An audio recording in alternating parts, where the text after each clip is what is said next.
శుభోదయం. ప్రియమిత్రులారా, ఈ ఉదయకాల దైవ ధ్యానమునకు స్వాగతం పలుకుతూ ఉన్నాను.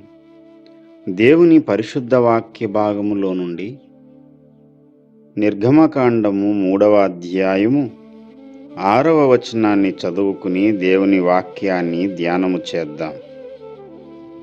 మరియు ఆయన, నేను నీ తండ్రి దేవుడను, అబ్రహాము దేవుడను, ఇస్సాకు దేవుడను, యాకోబు దేవుడనని చెప్పగా, మోషే తన ముఖమును కప్పుకొని దేవుని వైపు చూడవెరసెను.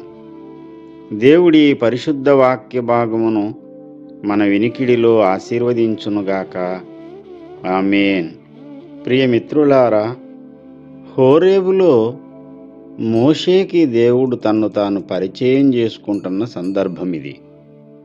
నేను నీ తండ్రి దేవుడను, అబ్రహాము దేవుడను, ఇస్సాకు దేవుడను అని చెప్పుకోవడంలో అంత ఆశ్చర్యం అనిపించదు, కానీ నేను యాకోబు దేవుడనని చెప్పుకోవడమే చాలా వింతగా కనిపిస్తుంది.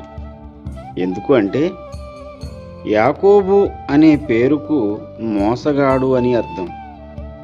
నేను మోసగాడికి దేవుణ్ణి అని అర్థమా? పైన చూస్తే అలాగే కనిపిస్తుంది. ఇక్కడ ఒక్కసారే కాదు, పరిశుద్ధ గ్రంథములో అనేక మార్లు నేను అబ్రహాము, ఇస్సాకు, యాకోబుల దేవుడను అని తన్ను తాను పరిచయం చేసుకుంటాడు ప్రభు. యాకోబు అనే పేరు దేవునికి ఇష్టం లేదు, అందుకని అతని పేరుని ఇశ్రాయేలు అని మార్చేశాడు. ఇశ్రాయేలు అని మార్చిన తర్వాత కూడా పలుమార్లు లేఖనంలో నేను యాకోబు దేవుణ్ణని చెప్పుకోవడం చాలా వింతగా కనిపిస్తుంది కదూ. ప్రియమిత్రులారా, నేను మోసగాడికి దేవుణ్ణి అని చెప్పుకోవడమా? ఈ మాటలో ఉన్న పరమార్థమేంటి?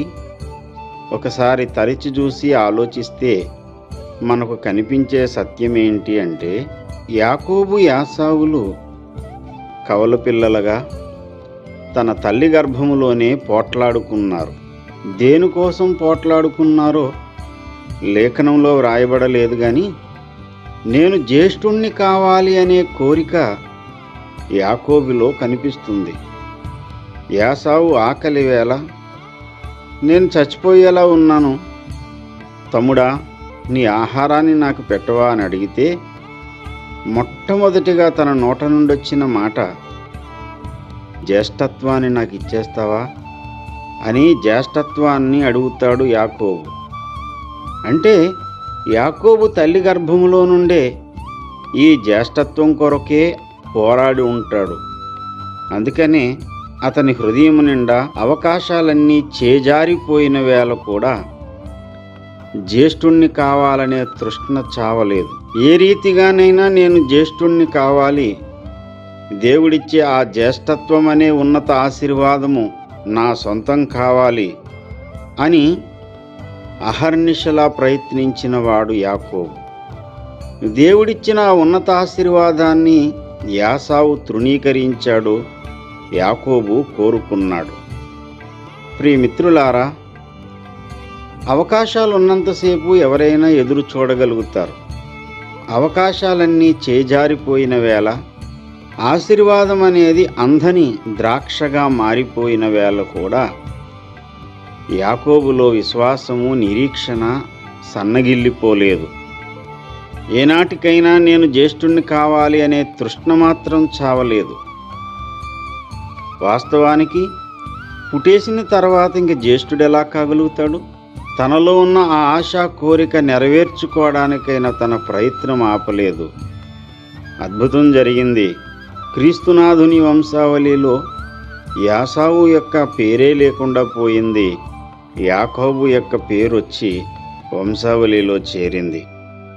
ప్రియమిత్రులారా, నేను యాకోబు దేవుడును అని చెప్పుకున్న దేవుడు నీ పేరు పెట్టి కూడా నీ దేవుణ్ణని చెప్పుకోవాలి అంటే, దేవుడిచ్చే ఉన్నత ఆశీర్వాదము కొరకు అవకాశాలన్నీ అడుగంటిపోయినా సరే ఆశతో ఎదురు చూసేవారు కావాలి. దేవుడు అనుగ్రహించిన జ్యేష్ఠత్వాన్ని తృణీకరించిన యాసావుకు దేవుడు కాదాయన, మోసగాడిగా అందరితోనూ పిలువబడినా దేవుడిచ్చే ఉన్నతాశీర్వాదం కొరకు వెంపర్లాడేవాడే దేవునికి ప్రియుడవుతాడు. నేను యాకోబును ప్రేమించి తిని యాసావును ద్వేషించాను అని ప్రభు చెప్పాడు. అలాగే నీ పేరు చెప్పి నా పేరు చెప్పి ప్రభు నిన్ను నన్ను ప్రేమించాలి, నీ దేవుడు నా దేవుడు కావాలి అంటే దేవుడిచ్చే ఆశీర్వాదాన్ని అనుభవించడానికి అవకాశాలన్నీ అడుగంటిపోయినా నీలోని కోరిక చావకుండా ఎదురుచూడు. ఆయన నీ దేవుడవుతాడు. యాకోబును దీవించినట్టు నిన్ను కూడా దీవించి నీ పేరు మార్చేస్తాడు.